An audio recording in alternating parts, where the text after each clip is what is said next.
हम सभी एक ही पिता संत सतगुरु की संतान हैं। जब हम अपने असली घर से यहाँ आए थे तो एक अति सूक्ष्म आत्मा रूप में नीचे आए थे और जब जाएंगे तो फिर एक आत्मा रूप में ही जाएंगे।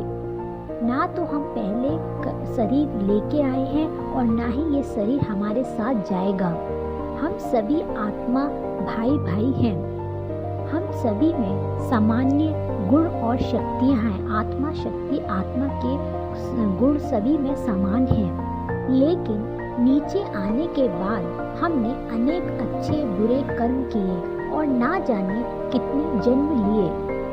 हमें बहुत ज़्यादा समय बीत चुका है। ऊपर से जब हम नीचे आए तो काफ़ी लॉन्ग टाइम हो गया है, जिसके कारण हम सभी अपनी आत्मा की निज जो असली गुण शक्तियाँ हैं उसको हम भूल चुके हैं।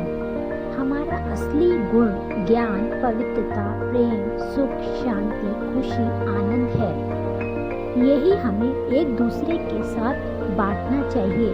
भगवान के पास से जब आए थे तो हमें उन्होंने आशीर्वाद के रूप में ये सब गुण प्रदान किए हैं, लेकिन हमने इतने जन्म लिए हैं, इतने पाप कर्म किए हैं कि हम अपने असली गुणों को भूल चुके हैं।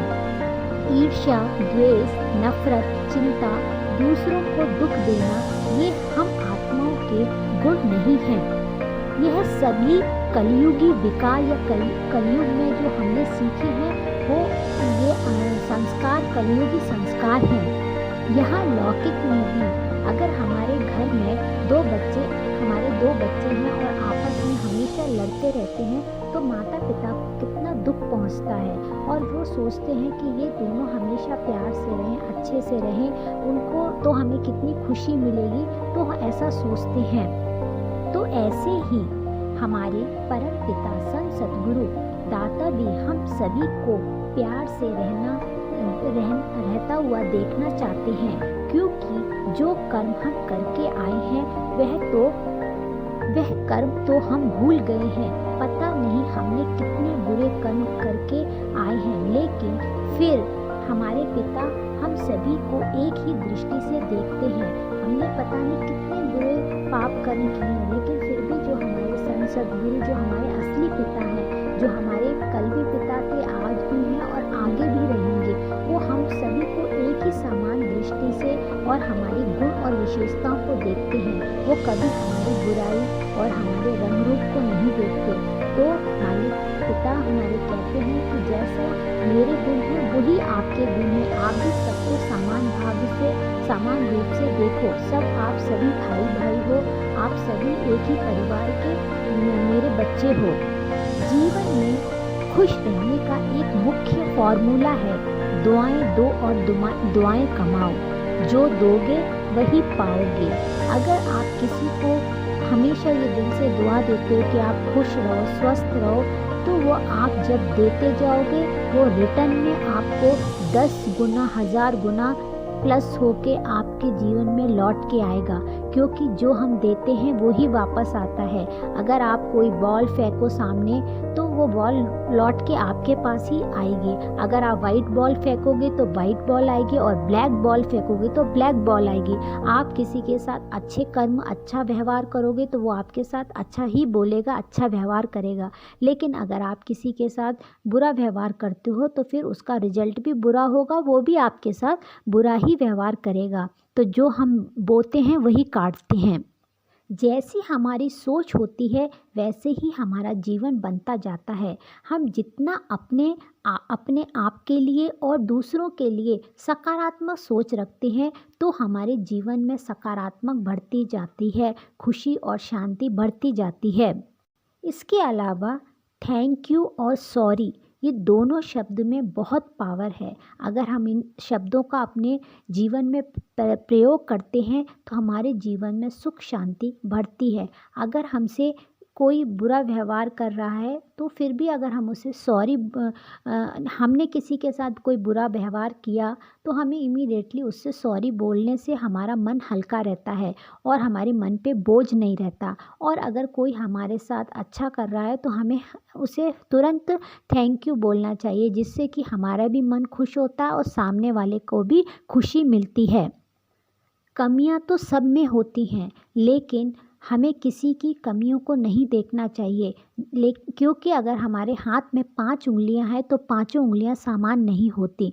सब छोटी बड़ी सब में अलग अलग सा दिखाई देती हैं, सब में डिफरेंट रहता है। ऐसे ही हर व्यक्ति में, हर मनुष्य में कुछ अच्छाई है तो कुछ बहुत अच्छाई है तो कुछ बुराई सब है। तो हमें सबकी विशेषताओं, गुणों को देखना चाहिए, क्योंकि हमारे जो परम पिता परमात्मा संत सद्गुरु हैं वो हमारे गुण और विशेषताओं को देखते हैं, हमारी कमियों को नहीं देखते। अगर वो हमारी कमियों को देखें तो फिर वो हम उनसे प्यार ना कर सकें, वो हमसे प्यार नहीं करेंगे। लेकिन वो हमेशा हमारी विशेषताओं को, गुणों को देखते हैं, इसलिए हम इतने शांति से और उनके करीब रह पाते हैं। ऐसे ही हमें भी अपने पिता परमात्मा संत सद्गुरु की तरह सबकी विशेषताओं और गुणों को ही देखना चाहिए। अगर हम ऐसा देखते हैं तो हमारे अंदर दाता की गुण और विशेषताएं बढ़ती जाती हैं। अगर हम अपने संत सद्गुरु के गुण और विशेषता को देखते हुए उनके जैसा चलते हैं, उनका जैसा फॉलो होते हैं, तो हमारे जीवन में अपने आप सुख शांति आने लगती है। कहते हैं ना, स्वर्ग में सतयुग में स्वर्ग जैसी बहुत खुशियाँ थी। सब खुश रहते थे, सब मनुष्य खुश थे। लेकिन अगर हम संत सद्गुरु के उनको फॉलो होते हैं, उनके जैसा सीखते हैं, उनके जैसा व्यवहार करते हैं, उनकी सोच बोल कर्म हम उनके जैसा करते हैं अपने जीवन में, तो फिर हमारे जीवन में हम कलयुग में रहते हुए सतयुग या स्वर्ग में रहते हुए फीलिंग कर सकते हैं, हम इतने खुश रह सकते हैं। लेकिन हमें अपना व्यवहार, अपना बोल और कर्म सब श्रेष्ठ रखना चाहिए।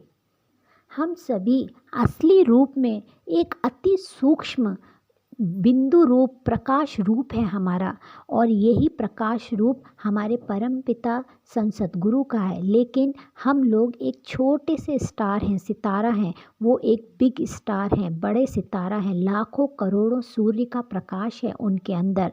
क्योंकि हम सब भाई भाई हैं, हमारे पिता एक हैं, हम सब आत्मा भाई भाई हैं। लेकिन हम जब इस संसार में आते हैं, हमारे कर्म के हिसाब से हमें स्त्री पुरुष का रूप मिलता है, शरीर मिलता है, तो मालिक हमें, तो दाता हमें भाई बहन का रिश्ता बोलते हैं कि आप सभी भाई बहन हो। और भाई बहन के इस प्यारे रिश्ते के साथ आप अपने कर्म करो, अपने श्रेष्ठ भाग्य बनाओ, जिससे कि आपको मुक्ति मिल सके। लेकिन असली में हम सभी आत्मा भाई भाई हैं। हम सभी को निस्वार्थ भाव से प्रेम पूर्वक अपना कर्म करना चाहिए। जब हम अच्छे कर्म करेंगे तो हमें उसके फल की चिंता करने की ज़रूरत ही नहीं है। वो हमारे दाता संत सद्गुरु हमें अच्छा फल देने के लिए बैठे हैं। हम सभी के मन में हमेशा एक ही धारणा होनी चाहिए कि हम सभी एक ही पिता, एक ही संत सद्गुरु के बच्चे हैं। हम सभी आपस में भाई भाई हैं, हमारी सभी गुण शक्तियाँ सब एक ही हैं, और हम सभी के ऊपर उन दाता का, संत सद्गुरु का आशीर्वाद का हाथ हमेशा है। जैसे हमारे पिता सबको खुशी देते हैं, सुख शांति देते हैं, आशीर्वाद देते हैं, हमें भी ये गुण अपने अंदर धारण करना चाहिए। हमें भी सबको दिल से दुआएं देनी चाहिए, आशीर्वाद देना चाहिए, जैसे, और सबके लिए अच्छा सोचना चाहिए। जब हम दिल से सबको दुआएं देते हैं तो अपने आप सब कुछ जो हम दुआएं देते हैं वो रिटर्न हमें आता, हमारे जीवन में सच्ची सुख शांति खुशी आने लगती है। जब हम अपने पिता दाता जैसा सोचने लगते हैं, उनके जैसा व्यवहार करने लगते हैं, तो सबसे ज़्यादा खुशी हमारे संत सद्गुरु को मिलती है। वो बहुत खुश होते हैं हमारे व्यवहार को देख के कि मेरा बच्चा मेरे जैसा सोच रहा है, मेरे जैसा बोल रहा है, मेरे जैसा अच्छे कर्म कर रहा है, तो वो उनको बहुत खुशी मिलती है। पहले ही हमें पता नहीं, अनजाने में हम कितने पाप कर्म कर चुके हैं, और हम कितने उसका हमें कितना कुछ ना कुछ रूप में हमें कष्ट झेलने पड़ते हैं, शारीरिक रूप में, मानसिक रूप में, धन कुछ भी तरह तरह के कष्ट झेलने पड़ते हैं। लेकिन अब हमें हमारे पिता सद्गुरु मिले हैं, अगर हम उनकी आज्ञा का, उनके वचनों का पालन करेंगे तो हम बहुत से पाप कर्म से बच जाते हैं और हमारे जीवन में सच्ची सुख शांति भी आती है और हमें मुक्ति को भी प्राप्त होते हैं। कई बार अनजाने में अज्ञानतावश ज्ञान नहीं है और हम किसी भी ज़्यादा लोगों के साथ बैठकर गॉसिप करते हैं, उस तीसरे थर्ड पर्सन के बारे में बात करते रहते हैं, अनजाने में उनकी अच्छाई बुराइयों का हम बात करते हैं। तो हमारे जब किसी की भी जब हम बुराई की बात करते हैं तो हम जिस भी मनुष्य या व्यक्ति के बारे में बात कर रहे हैं तो उसके कर्म भार तक कम हो जाते हैं और उनके कर्म भार हमारे ऊपर चढ़ जाते हैं, तो उसके जीवन में तो सुख शांति आने लगती है और उसके दुख हमारे भाग्य में आ जाते हैं। इसीलिए अज्ञानता किसी भी उसमें हमें ज़्यादा किसी की बातों पर डिस्कशन, किसी की बुराइयों को नहीं देखना चाहिए। जितना हम बुराई देखेंगे हमारे सिर पे उतना ही ज़्यादा पाप कर्म और दुख बढ़ते जाएंगे।